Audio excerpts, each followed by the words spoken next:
Call to the member for Gilmore. My question is to the Minister for Communications. What progress has been made in delivering the Albanese Labor government's investments in regional communications, including for improvements in mobile coverage? Why is it important for the government to deliver on its commitments, and what approaches have been rejected by the government? Order. The member for Riverina is excited but can just contain his enthusiasm. Can't hear anything. Give the call to the Minister for Communications. Thank you, Mr Speaker, and I thank the member for her question and acknowledge her advocacy in this area. The Albanese government is delivering the most significant regional communications investment package since the inception of the NBN. We are investing over $2.2 billion in regional comms over the next 5 years, and that is a substantial increase on the Coalition's budget of around $1.3 billion. We also committed before the federal election to address mobile coverage issues in a number of communities across Australia, based on feedback from councils, telcos, locals to Labor when we were in opposition. Many of those locations were in bushfire and disaster-prone areas like the Blue Mountains and the south coast of New South Wales. Mr Speaker, these are at-risk areas that had not been addressed by the Coalition. They were our election commitments. We listened, we committed, and now we are acting.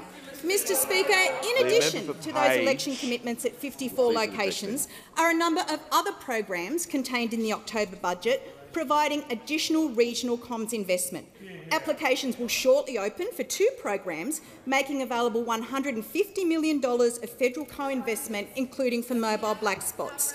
The government also committed $480 million for a major expansion and upgrade of the fixed wireless network of the NBN, benefiting around 1 million regional premises, and $1.1 billion in NBN fibre upgrades for a further 660,000 regional premises.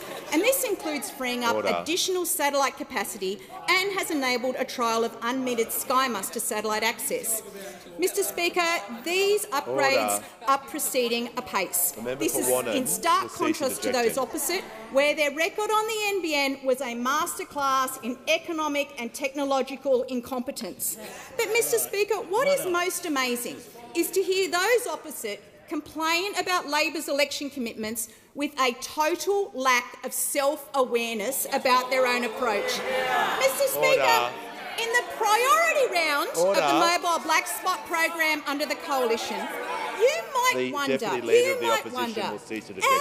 125 priority locations, 125, how many were located in Liberal and National seats? Out of 125, 124. 99.2% of the funding driven to Coalition seats. We will not be lectured to by this rabble, these mates of John Barilaro. They take inspo from Farah. That is all they do, Mr Speaker. They neglect regional Australia, and they have the hide to complain about Labor meeting its election commitments and not fighting for their own constituents.